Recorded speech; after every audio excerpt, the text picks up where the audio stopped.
만약 평생 모아둔 돈이 단 하루 만에 사라진다면 어떨까요? 어디에 두었는지 기억도 못한 채 그대로 잊혀진다면요? 아니면 전화 한 통에 속아 한순간에 모든 재산을 날려버린다면? 믿기 어렵겠지만 실제로 이런 일들이 지금도 벌어지고 있습니다. 도난, 화재, 사기 모두 남의 일이 아닙니다. 특히 노년층의 재산을 노리는 검은 손길은 날이 갈수록 교묘해지고 있습니다. 오늘 영상에서는 현금을 집에 보관하는 것이 얼마나 위험한지, 왜 재산이 가족에게 전달되지 못하는지, 노후 자산을 노리는 금융사기범들이 어떤 수법을 쓰는지 생생한 사례와 함께 알려드리겠습니다. 여러분이 이 영상을 끝까지 보신다면 어떻게 하면 내 재산을 끝까지 안전하게 지킬 수 있는지 확실히 알게 되실 겁니다. 영상이 시작되기 전에 좋아요와 구독, 알림 설정을 눌러주세요. 여러분의 작은 클릭이 영상을 만드는 큰 힘이 됩니다. 현금을 집에 보관하면 안전할까요? 은행보다는 내 손안에 있어야 안심이 되고 급하게 필요할 때 바로 꺼내 쓸 수 있으니까요. 하지만 정말 그럴까요? 서울에 사는 74세 강종식 어르신도 그렇게 생각했습니다. 평생 모은 돈을 집에 숨겨놓고 가족들에게도 절대 알리지 않았습니다. 자신만 알고 있으면 어디에도 노출되지 않고 절대 잃어버리지 않을 거라 믿었죠. 그러던 어느 날 강 어르신은 우연히 서랍을 정리하다가 숨겨둔 돈을 꺼내 들었습니다. 그런데 뭔가 이상했습니다.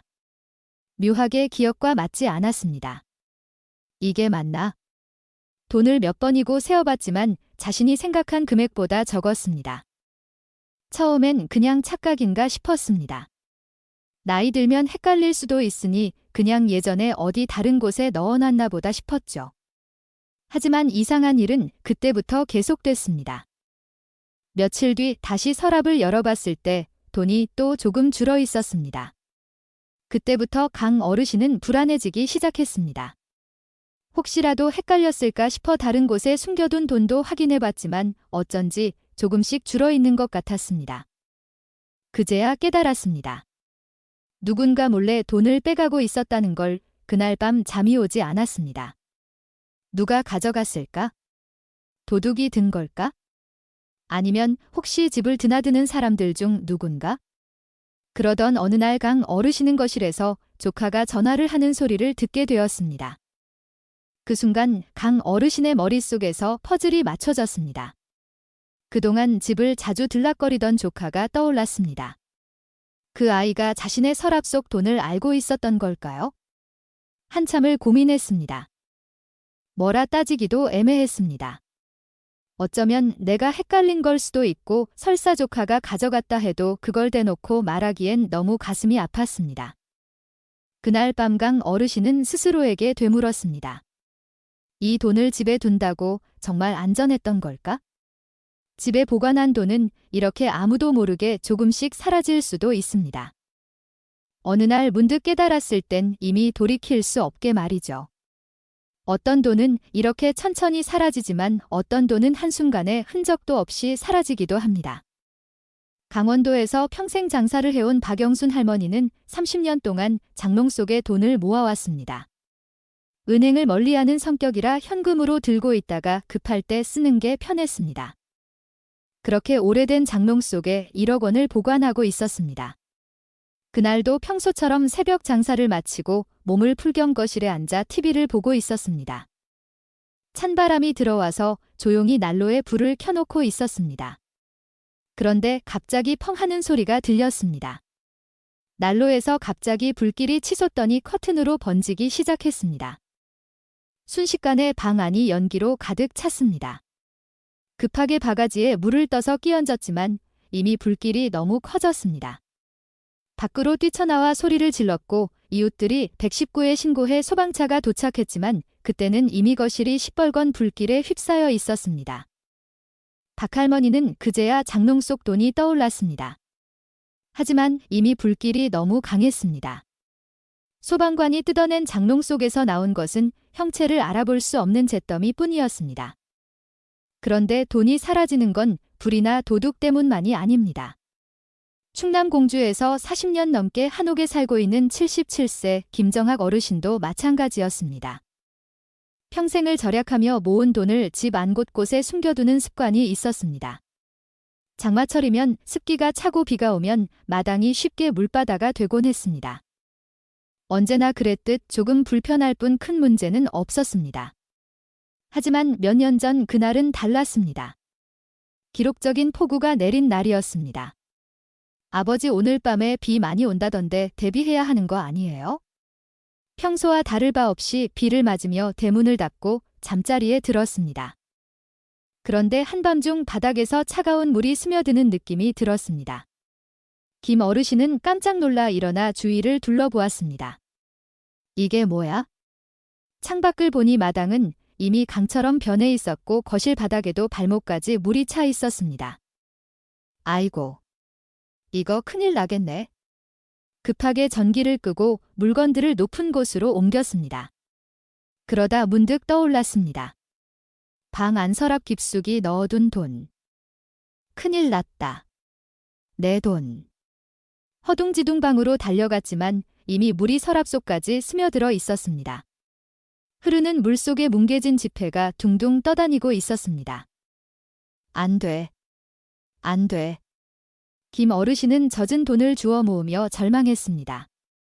물에 젖은 지폐들은 이미 엉겨부터 찢어지기 직전이었고 몇몇 층구석으로 떠내려가고 있었습니다. 비가 그친 후 찢어진 지폐들을 모아 은행을 찾아갔지만 심하게 훼손된 돈은 교환이 불가능하다는 답변만 돌아왔습니다. 이건 너무 심하게 찢어져서 교환이 어렵습니다. 아니, 이게 다 내 좋은 재산인데 어떻게 안 되나요?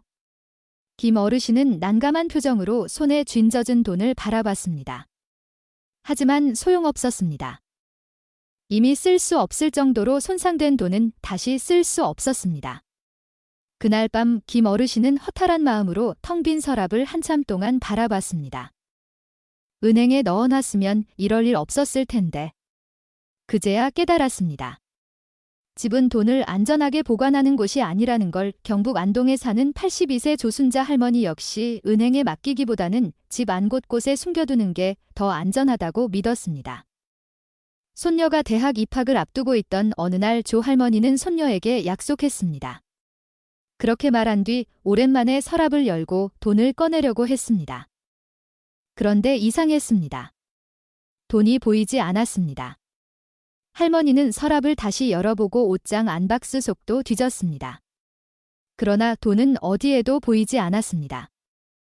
처음엔 누군가 가져간 줄 알았습니다. 하지만 곰곰이 생각해보니 집을 드나든 사람도 없었습니다. 혹시 어디 다른 곳에 뒀나 기억을 더듬어 봤지만 떠오르는 게 없었습니다. 불안해진 조 할머니는 집 안 곳곳을 샅샅이 뒤졌습니다. 매트리스 밑도 살펴보고 장롱 안도 열어보고 이불 속도 뒤졌지만 돈은 나오지 않았습니다. 그때 몇 달 전에 버린 낡은 가방이 떠올랐습니다. 손이 덜덜 떨렸습니다.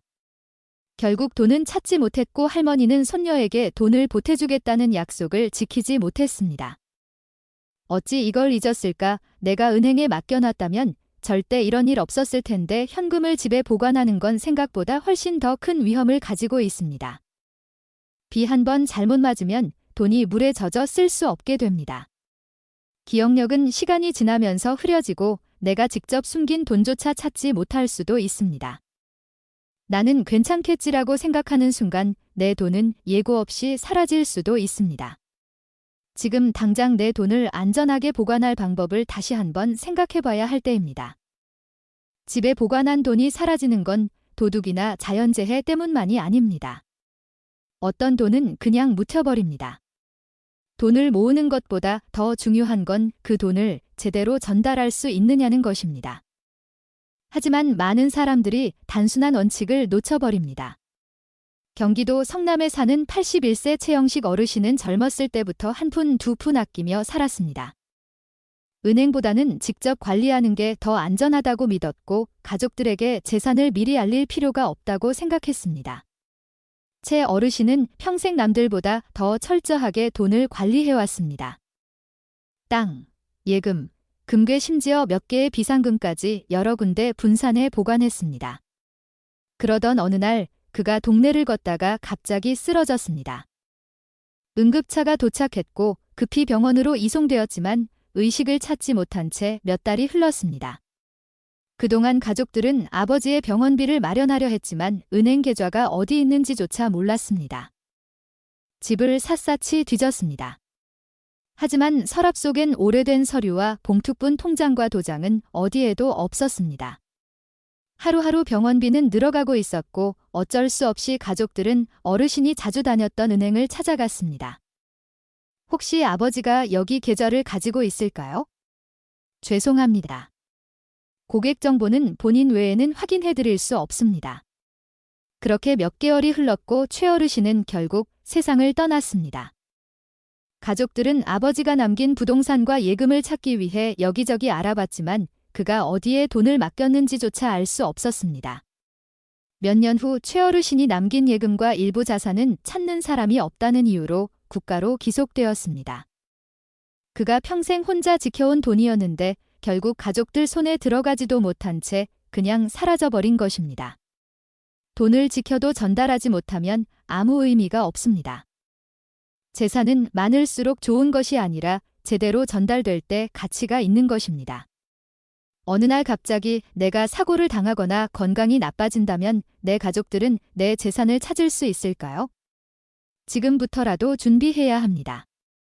재산 목록을 정리하고 믿을 수 있는 가족과 정보를 공유해야 합니다. 현금은 찾지 못하면 그대로 사라지지만 은행에 맡긴 돈은 법적 보호를 받을 수 있습니다. 신탁이나 보험 상품을 활용하면 더욱 안전하게 자산을 관리할 수 있습니다. 돈을 모으는 것보다 더 중요한 것은 그 돈이 제대로 전달될 수 있도록 하는 것입니다. 가족을 위한 재산이라면 가족이 찾을 수 있도록 만들어야 합니다. 지금부터라도 내 재산을 어떻게 지킬지 그리고 어떻게 전달할지를 한 번 더 생각해 봐야 할 때입니다. 나는 사기를 당하지 않을 거라고 생각하십니까? 나는 절대 속지 않을 거라고 자신하십니까? 하지만 사기꾼들은 그렇게 생각하는 사람들을 가장 쉽게 속입니다. 사기는 단순한 거짓말이 아닙니다. 이제는 기술이 발전하면서 사기 수법도 날로 교묘해지고 있습니다. 우리가 모르는 사이에 우리가 믿고 있던 금융 시스템 속에서 수많은 노인들이 돈을 잃어가고 있습니다. 서울에 사는 76세 이창수 어르신은 얼마 전 낯선 번호로 전화 한 통이 걸려왔습니다. 아버님, 서울중앙지검 금융수사팀입니다. 지금 아버님 명의 계좌가 대규모 금융범죄에 연루되어 있습니다. 순간 가슴이 덜컥 내려앉았습니다. 네, 제 계좌가요. 네, 아버님도 모르셨겠지만 누군가 아버님 명의를 도용해서 불법 자금 세탁을 했습니다. 목소리는 단호했고 말투는 한치의 흔들림도 없었습니다.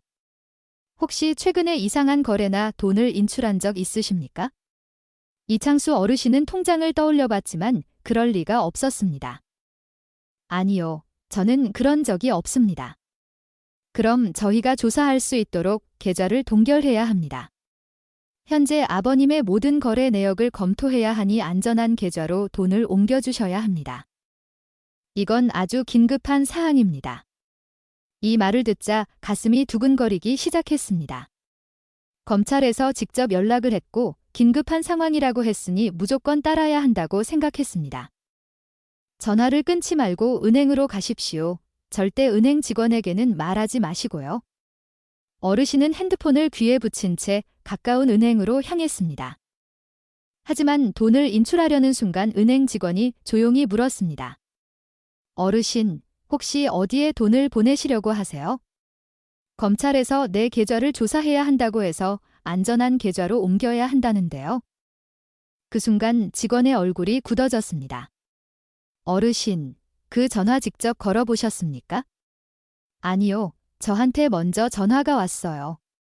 그거 사기입니다. 그제야 손에 들고 있던 돈을 보며 온몸이 덜덜 떨렸습니다. 아이고, 큰일 날 뻔했네. 그날 밤 이 생각이 떠나질 않았습니다. 내가 한평생 이렇게 살았는데 이렇게 쉽게 속을 뻔했단 말인가? 사기꾼들은 이렇게 상대가 당황한 틈을 노립니다. 그런데 사기 수법은 이것만이 아닙니다. 부산에 사는 79세 장옥희 할머니는 몇 달 전 낯선 남자로부터 전화를 받았습니다. 어머님, 저 기억하시겠어요? 예전에 저희 아버지가 어머님 가게에서 물건을 많이 사셨었죠. 할머니는 가게를 한 지 오래되었기에 한 번에 떠올리진 못했지만 워낙 많은 손님이 왔다 갔으니 그럴 수도 있겠다 싶었습니다. 아, 그래? 내 아버지가 누구라고? 네, 저희 아버지가 몇 년 전에 돌아가셨는데 어머님이 가게에서 정말 잘해주셨다고 늘 말씀하셨거든요. 그때부터 그 남자는 종종 안부 전화를 했습니다. 어머님, 날씨 추운데 따뜻하게 입으세요. 어머님, 요즘 식사는 잘 챙기고 계세요? 이런 사소한 대화들이 오가면서 어느새 그 남자는 할머니가 아는 사람처럼 느껴졌습니다. 그리고 어느 날 그는 조심스러운 목소리로 말했습니다. 어머님, 사실 제가 요즘 너무 힘든 상황이라서요. 어머님이 아니면 부탁드릴 곳이 없네요. 할머니는 걱정스러워졌습니다. 무슨 일이니? 제가 급하게 돈이 좀 필요한데 어머님이 잠시만 도와주시면 꼭 갚겠습니다. 할머니는 한동안 망설였습니다. 하지만 친절했던 그 목소리, 몇 달 동안 쌓인 정, 무엇보다 자신이 그 아버지를 기억하고 있다는 확신이 할머니를 움직이게 했습니다. 그렇게 그 남자에게 2천만 원을 송금했습니다. 그리고 그날 이후 그 남자의 전화는 다시 걸려오지 않았습니다. 할머니는 그제야 자신이 처음부터 속았다는 사실을 깨달았습니다. 돈을 빼앗긴 것보다 더 큰 충격은 자신이 몇 달 동안 거짓말에 속았다는 사실이었습니다. 사기꾼들은 이렇게 감정을 이용합니다. 단순히 돈을 빼앗는 것이 아니라 믿음을 쌓고 신뢰를 만들어낸 뒤 가장 적절한 순간을 노립니다. 대구에 사는 74세 서정호 어르신도 어느 날 뜻밖의 전화를 받았습니다. 축하드립니다. 오래된 연금 가입자로 선정되셔서 300만 원 환급금을 받으실 수 있습니다. 서정호 어르신은 순간 귀를 의심했습니다. 제가 받을 돈이 있다고요? 네, 고객님께서는 오랜 기간 보험료를 성실히 납부하셨기 때문에 환급 대상자로 선정되었습니다. 정말 축하드립니다. 뜻밖의 소식에 어르신은 놀랐습니다. 오랫동안 납부한 보험료가 있었던 것도 같았고 연금 관련된 건 헷갈리는 부분이 많아 당황스러웠습니다. 아니 그런데 저는 이런 안내를 받은 적이 없는데요. 그럴 수 있습니다. 이번 지급 대상자는 선별적으로 선정된 고객님들만 해당됩니다. 고객님처럼 오랫동안 보험을 유지하신 분들에게만 환급이 진행되고 있습니다. 어딘가 수상한 느낌이 들었지만 곧바로 핸드폰으로 문자가 도착했습니다. 서정호님 연금보험 가입네요. 자신의 이름이 적힌 메시지를 확인하자 어르신은 조금 마음이 놓였습니다. 고객님 환급 절차는 간단합니다. 정부 규정상 수수료 30만 원을 먼저 납부하셔야 합니다. 이건 행정비용으로 사용되며 입금 즉시 300만 원이 지급됩니다. 다만 오늘까지만 신청 가능합니다. 오늘까지요? 네, 오늘 안에 신청하지 않으시면 이 환급금은 자동으로 국고로 기속됩니다. 순간 마음이 급해졌습니다. 괜히 늦장 부리다가 놓치면 안 된다는 생각이 들었습니다. 혹시 은행에서 직접 신청할 수도 있나요? 고객님 은행에 방문하시면 절차가 훨씬 복잡해집니다. 고객님의 편의를 위해 간단하게 진행해 드리는 거니 서둘러 주시는 게 좋습니다. 서둘러 30만 원을 송금했습니다. 송금했습니다. 확인했습니다. 환급금은 오늘 오후 중으로 입금될 예정입니다. 입금이 완료되면 다시 연락드리겠습니다. 그러나 몇 시간이 지나도 하루가 지나도 돈은 들어오지 않았습니다. 이상한 생각이 들어 전화를 걸었지만 없는 번호입니다. 그제야 서정호 어르신은 자신이 사기를 당했다는 사실을 깨달았습니다. 아이고, 내가 이걸 어쩌나 허탈한 한숨과 함께 어르신은 전화기를 바라보았습니다. 전북 전주에 사는 78세 김순례 할머니는 손자로부터 걸려온 전화를 받았습니다. 할머니 나야 낯설면서도 익숙한 목소리였습니다. 할머니는 순간 심장이 철렁 내려앉았습니다. 누구니 우리 손자야? 응, 나야. 할머니 목소리는 떨리고 있었습니다. 울먹이는 듯 했습니다. 숨을 들이마시는 소리도 흔들렸습니다. 무슨 일이야, 어디야? 경찰서야, 경찰서. 교통사고가 나서 상대방이 다쳤는데 보석금이 필요해. 보석금? 응, 1,000만 원 있어야 풀려날 수 있어. 할머니는 순간 손에서 힘이 빠졌습니다. 아이고, 이걸 어쩌면 좋니? 할머니 제발 지금 당장 보내야 해. 늦으면 안 돼. 손자는 울먹이며 간절한 목소리로 애원했습니다. 할머니는 덜덜 떨리는 손으로 통장을 챙겨 은행으로 향했습니다. 은행 창구 앞에서 차례를 기다리는데 직원이 조심스럽게 물었습니다. 어르신, 어디에 돈을 보내시려고 하세요? 우리 손자가 사고를 당해서 보석금 내야 해요. 직원의 표정이 굳어졌습니다. 혹시 손자랑 직접 통화해 보셨나요? 아니, 방금 전화로 했는데 어르신, 이거 보이스피싱일 가능성이 높아요.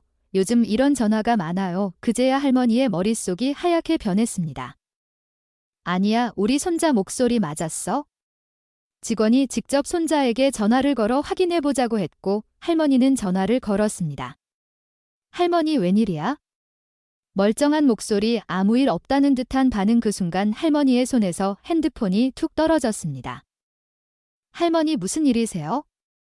직원이 부축하며 물었지만 할머니는 말이 나오지 않았습니다. 아직도 그 다급했던 목소리가 귓가를 맴돌고 있었습니다. 그날 밤 할머니는 차마 눈을 감을 수 없었습니다. 자신이 사랑하는 손자의 목소리마저 조작될 수 있다는 사실에 온몸이 떨렸습니다. 사기꾼들은 이렇게 사랑하는 가족의 목소리까지 조작해 감정을 이용합니다. 우리는 더 이상 나는 안 속아라고 말할 수 없습니다. 지금 이 순간에도 누군가는 이 전화를 받고 있을지 모릅니다. 한순간의 방심이 평생 지켜온 돈을 날려버릴 수도 있습니다. 당신이 안전하다고 생각하는 순간 그들이 움직입니다. 우리는 살아가면서 많은 선택을 합니다. 어떤 집에서 살 것인지, 어떤 일을 할 것인지, 어떻게 돈을 모을 것인지 신중하게 고민합니다. 하지만 정작 중요한 마지막 준비는 쉽게 미뤄두곤 합니다. 떠난 후의 일은 남겨진 사람들의 몫이지만 그들이 혼란을 겪지 않도록 하는 건 지금 할 수 있는 우리의 몫입니다. 금융자산 목록을 정리하는 것은 필수입니다. 어느 은행에 얼마가 있는지, 어떤 보험이 가입되어 있는지 찾지 못해 방치되는 돈이 없도록 미리 기록해두는 것이 중요합니다. 디지털 자산 관리도 빼놓을 수 없습니다. 인터넷 뱅킹, 모바일 금융 앱, 온라인 투자 계좌, 이메일, 클라우드까지 이제는 자산이 디지털 공간에 분산되어 있습니다. 비밀번호 하나 모르면 접근조차 할 수 없습니다. 중요한 정보들은 정리해두고 전달할 방법도 함께 마련해야 합니다. 그리고 무엇보다 중요한 것은 미리 이야기하는 것입니다. 어떤 계획을 가지고 있는지, 어떤 방식으로 정리해두었는지 가까운 사람들과 공유해야 갑작스러운 상황에서도 원하는 대로 진행될 수 있습니다. 이 모든 과정은 어렵지 않습니다. 오늘 단 한 장의 메모만 작성해도 앞으로의 과정은 훨씬 더 간단해질 것입니다. 준비된 사람은 더 걱정 없이 살 수 있습니다. 지금부터라도 차근차근 시작해 보시길 바랍니다. 영상이 도움이 되셨다면 좋아요와 구독, 알림 설정 부탁드립니다. 여러분의 작은 클릭으로 더 많은 분들에게 중요한 정보를 전할 수 있습니다. 끝까지 함께 해주셔서 감사합니다. 건강하고 평온한 하루 보내시길 바랍니다.